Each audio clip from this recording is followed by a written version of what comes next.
just after Shavuos, and I hope you had a good hug. And today's topic is making a kiddush Hashem, or honoring God in a secular workplace. The reason I decided to do this video is because, of course, I work in a secular workplace, but I find that most of the community does not. And so I think the few of us that do need to come together in order to share some tips, encourage each other, and build each other up, because it is a very challenging environment out there indeed. Some of us that are observant, obviously we work in a non-Jewish environment, I think it can be a real dilemma sometimes, how to conduct ourselves, how to respond to certain situations, and what to participate in, what not to participate in, I mean socially in the workplace. And so I will try to approach this subject from my very own experience and see where we get with it. So I hope that this will be more of a personal testimony than a Torah teaching. But there are a lot of subjects to explore, such as tznius, lashon hara, prioritizing the Torah. These are all challenges that we find in a secular workplace. So I think the first question is, what is our purpose? What is a Jew's purpose when he or she works in a secular workplace? I think it is precisely the above subject that we're about to discuss, is to make a kiddush Hashem, or to honor God. Because I find it very, very important to keep our priorities in order. Our commitment to Hashem, it always has to be at first place. And I think when those priorities are in order, then blessings will follow. So in another video, we were talking about the Lubavitcher Rebbe's take on this, that how we should invest the best of our efforts, the best of our feelings, our minds, time, energies into Torah study. But I have also learned along the way, on my own skin, that Hashem is a lot more interested in our personal development, in the improvement of our midot, and the type of person we become. Because ultimately that is what this life is about, becoming a better person. He's a lot more interested in these things than our career development. And I think a lot of times we forget that. Success as such, because we have the Torah, success becomes a very relative term. What constitutes success? There's a definition of success in the world, but I'm very sure that God's definition is different. I'm not saying, of course, and I know that some people believe, some people that are a bit more Haredi, they believe that career or work is just for parnasa.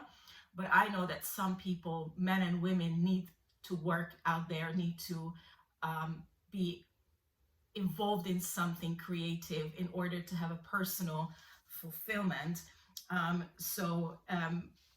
Obviously it's not just for parnasa, but each time we lose the focus on the most important thing, then things tend to fall out of balance in the workplace as well. So for example, what happens when you are refused a promotion?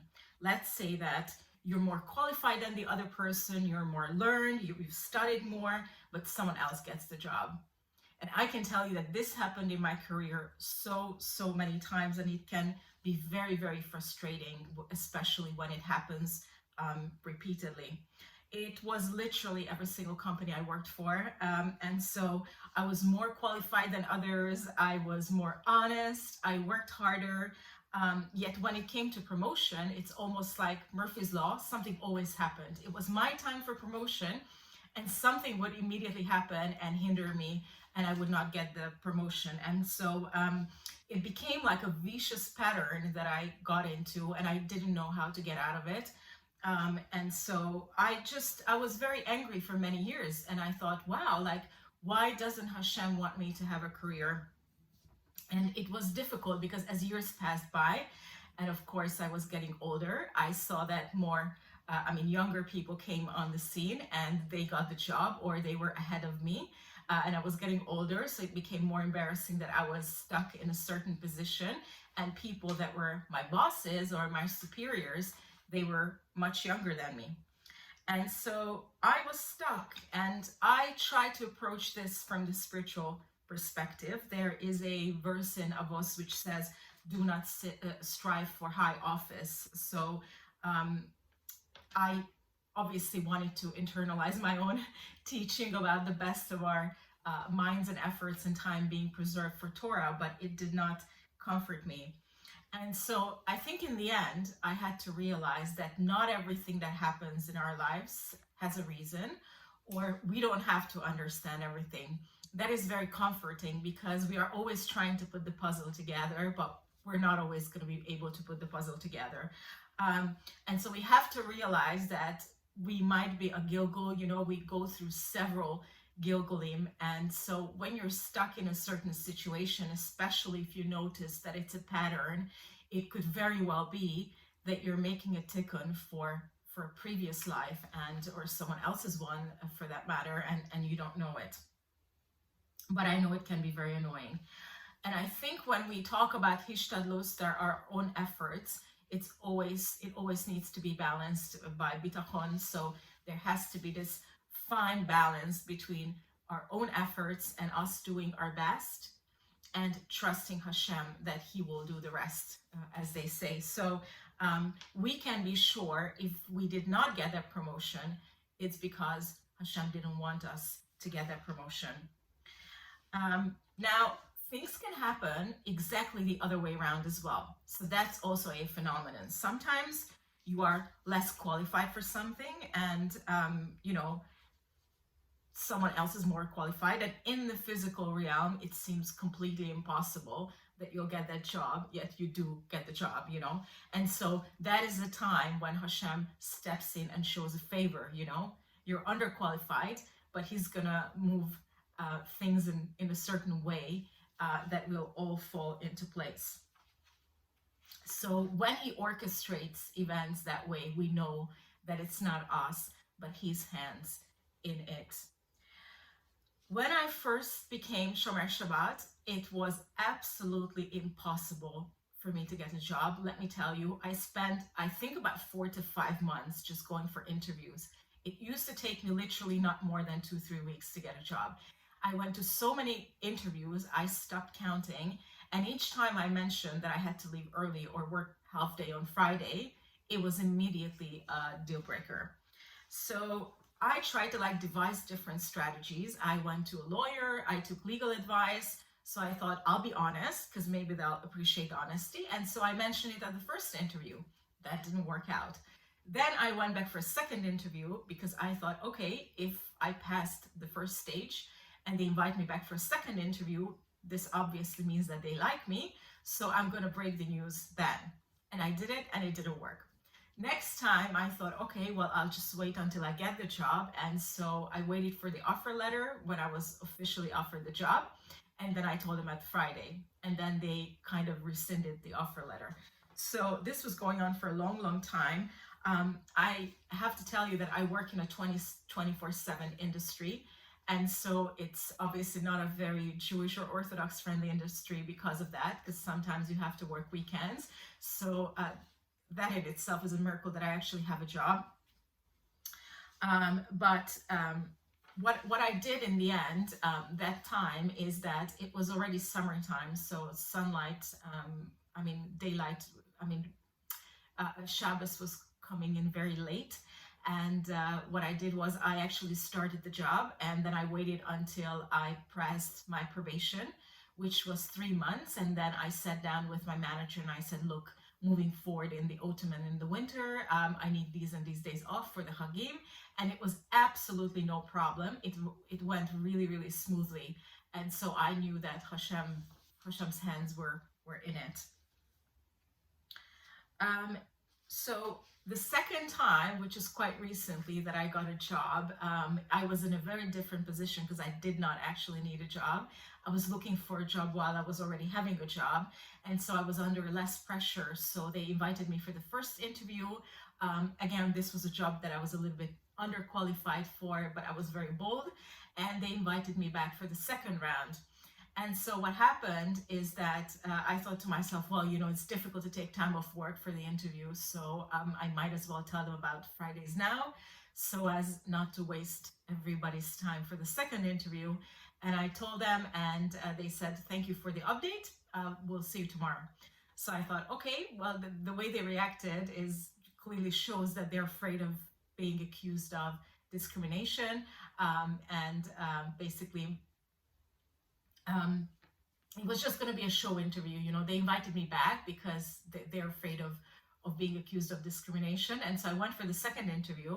And when I arrived, I sat down with the director, and he said, well, actually, I have to tell you that I was very impressed by how proud you were of who you were. And you showed so much pride, and that really impressed me. And actually, I grew up with Jews. I have a lot of respect for Jews. And in fact, we would very much like to get more Jewish business into this place, and we were hoping that you would help us. So I was completely shocked, and that was on Friday, and Monday they called me that I had the job. So it just goes to show that when you're proud of being Jewish, that is certainly my experience. When you show pride in your Yiddishkeit, I think that really, really draws respect.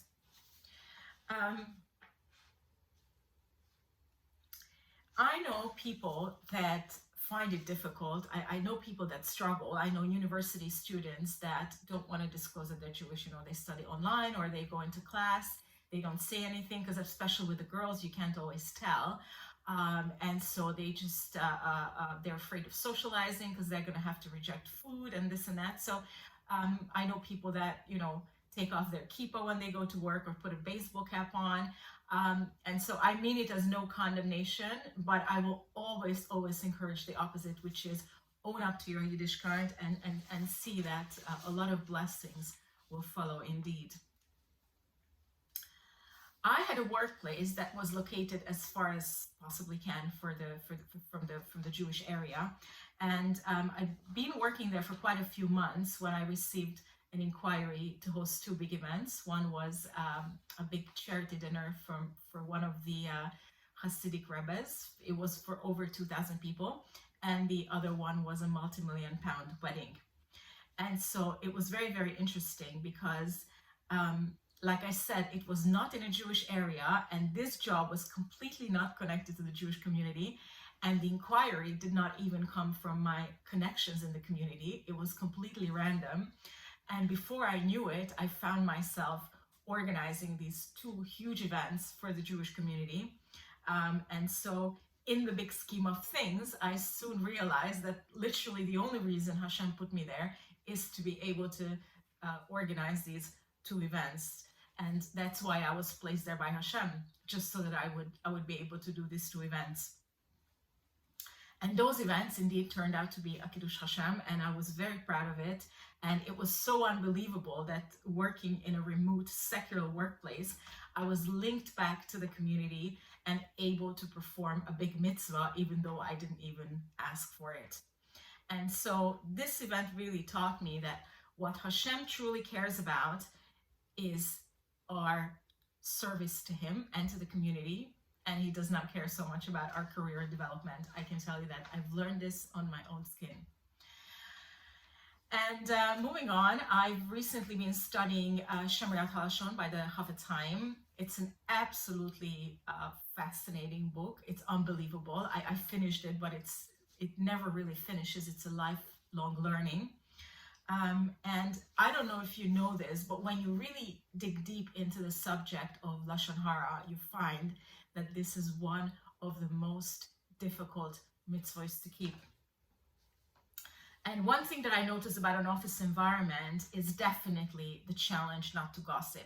Especially, I will say, especially if there are a lot of ladies working in the office, gossip is absolutely widespread. And I think it's very easy to be drawn into conversations, and sometimes we have already committed the sin before we even realize it. You know, it's just a very cunning way we are drawn into it. I know that we all know the halacha about Lashon Hara. I just wanted to emphasize a few points that I had to learn the hard way. This is a very vast subject, but I just want to tell you a few bits and pieces and tips. Like, first of all, you don't have to hear everything that is being said in the office. And I literally mean that you don't have to hear everything. And what I mean is that there are conversations happening around us. And I know that sometimes it's very, very difficult. It's noisy. By noisy, I don't just mean it's loud as in noisy, but I mean noisy as in there are a lot of things being said around us in a gossipy manner. And it's very challenging to sometimes just put our heads down, look at our computer, type our email, and not pay attention to these. And I, of course, made that mistake. That's how I know it. I forgot myself and I listened into a conversation between two people, and I was 100% sure that the conversation was about me. And so I confronted the person, and it turned out that it was about somebody else.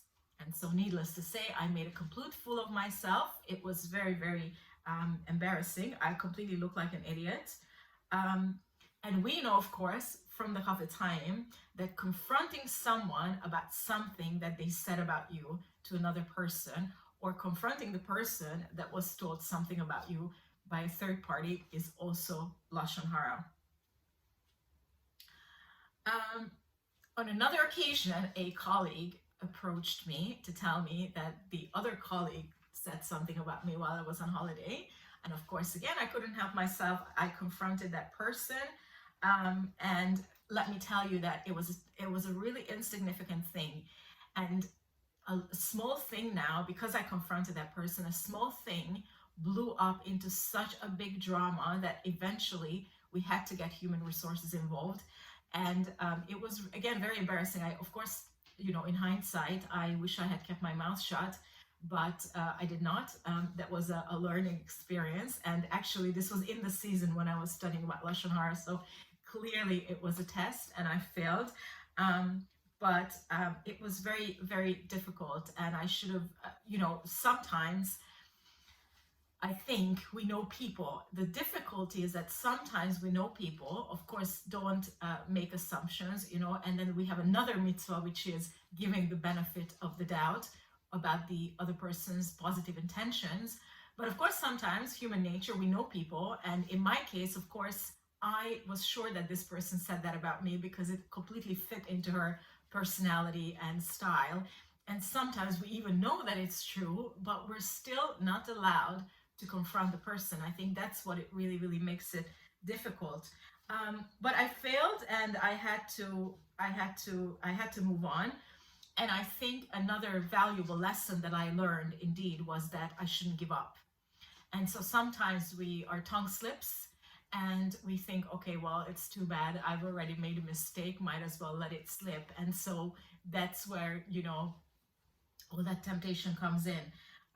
So I think the only way to tackle Lashon Hara, I think what works for me is making a conscious decision every single day. It literally, you have to be so mindful.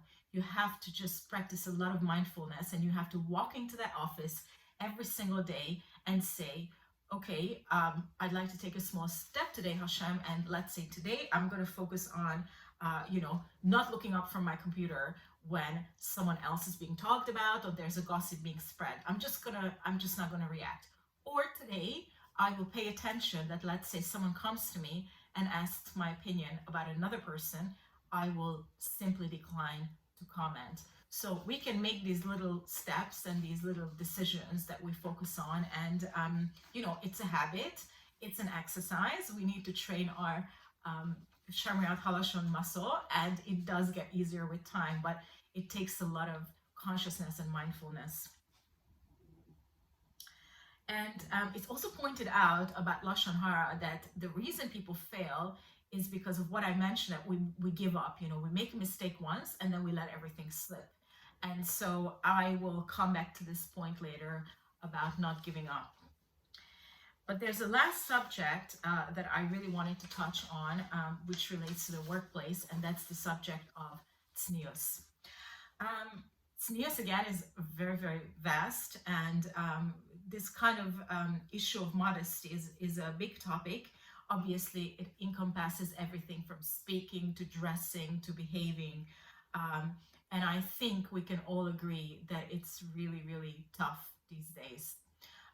What I mean by tough, we know that it's much more difficult than even what it used to be 10, 15 years ago. Society has changed. There are very undressed people or very lightly dressed people walking around us in the street, in the office. It's an even more challenging environment these days. Everything is crazier. Everything's more liberal. The way people speak as well. It's not just the way people dress. The way people speak. They swear all the time. The lifestyle they live. All these things are very, very offensive to the Torah. And so, like I said, we have to practice consciousness every single moment of every single day. That's just as true about tznius as it is about lashon hara. But there's one aspect of tznius that I wanted to mention or draw attention to, and that is just being humble, really, because actually drawing attention to ourselves unnecessarily is also not a very tznius-like behavior. And I mean to say this because we live in a very, very narcissistic culture. I don't know if you notice this, but a lot of people love to talk about themselves. You can even go on a date and the person will talk about themselves in company of friends. It used to be that people were very courteous and they always inquired and they were more inquisitive about the other person, of course, with the intention of getting to know the other person. But I find that these days everyone just wants to talk about themselves. And so I think that striving to be the center of attention, whether it's based on a career or a professional achievement in the workplace, let's say you won an award or you signed a nice contract, any of these things, and you are drawing attention to yourself, or because you have something going on in your personal life, this really is not in line with Jewish values. We should always strive to keep a low profile, and I think when we do that, we can never go wrong. No disasters ever happen because of keeping a low profile. So I encourage you to do that, and I know that there are many people in the office who love to always be the center of attention. That should not be us. So in conclusion, basically Jews are just like other human beings. I don't think we're any different. We carry the same human nature, obviously. So you don't have to be so hard on yourself. Obviously you have to do your best, but you shouldn't despair if you fail. There will be times, as there have been times in my life, when unfortunately I was not the best representation of Yiddishkeit, and that will happen. We have to strive to be the best representation, but we will fail sometimes, but don't give up. I think it happens a lot of times. We make a small mistake and we let everything else slip. So coming back to that I mentioned earlier, it goes with, let's say Shabbos, let's say, you messed up something, I don't know, you accidentally switched on the light, or you did something accident, and then you think to yourself, well, I already switched on the light by accident. Sometimes it's a reflex, you just do this. It's like crazy. I know people who put stickers on the electric switches. I don't do that, but sometimes, like subconsciously, you just accidentally do that. You come back in the house and your head goes on the light, and then you think to yourself, well, I messed up already, you might as well put on a movie. So same thing with eating non-kosher. It could be, God forbid that it should ever happen, but you put something non-kosher in your mouth and you didn't know it, and then you think to yourself, well, might as well have a cheeseburger now. Today is going to be the sin day, and I already messed up, so let's just let everything else slip. And so this is not a good mentality to go by, obviously, or to follow. We need to know, we need to understand that Hashem counts every one of our mitzvahs, which is obviously every single mitzvah is counting. Sometimes we also fail in the middle. Let's say we started doing a mitzvah, but we haven't been able to accomplish the mitzvah, or we kind of broke down halfway. And so the first half, or the part that we have actually accomplished, is also counted by Hashem. And obviously he looks at our kavanah as well, our good intentions. On the flip side, just to play devil's advocate, it's equally important and it's our responsibility to guard the mitzvah and to protect it. Just think of the mitzvah as a precious jewelry. When you have a nice piece of necklace or a pair of earrings that are very precious to you. It's a gift. You put it in a very fancy case. You make sure it doesn't get damaged. So that is the care that we should practice when it comes to the mitzvah. That's how we should kind of surround and protect the mitzvah. And I didn't understand this concept for many years. There's this concept of building a fence around the Torah. And I did not understand this until I actually started practicing the mitzvahs. Because when you look at it from a theoretical point of view, sometimes some of the prohibitions look like, well, there's the Torah and there's the fence. And I feel like sometimes this fence is so high and it's so thick that I can barely see the Torah itself. And I used to feel that way. And I thought this fence was extremely counterproductive and very off-putting. And it took a long time for me to realize the deep wisdom Chazal had. And what I mean, the deep wisdom, is that the extent to which they knew and understood human nature, because it's all about human nature. And it ties back to what we said, that, one thing slips and it leads to other things slipping, You break one prohibition and then you just start sliding.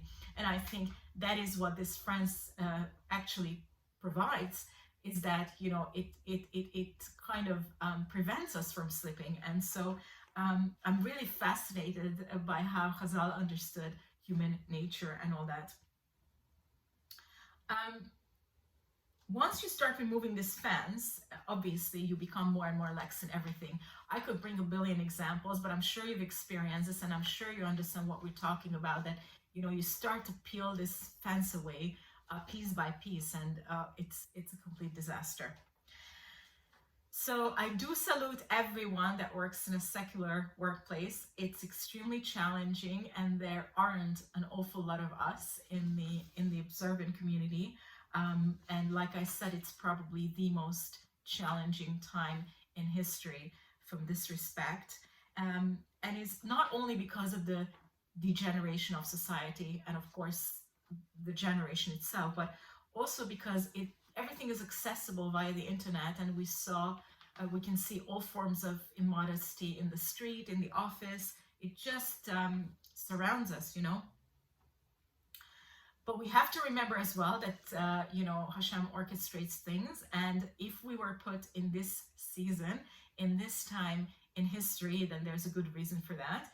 And that is probably because we have a strong neshama and we can handle it. And we are people that are very rooted, are very strong, and we're able to confront and withstand this type of environment. And so I think we should take pride in that Hashem trusted us to put us in this season, in this time of history. And we should really use this opportunity to spread God's infinite light in an increasingly dark world. Thank you for listening, and I hope to see you next time.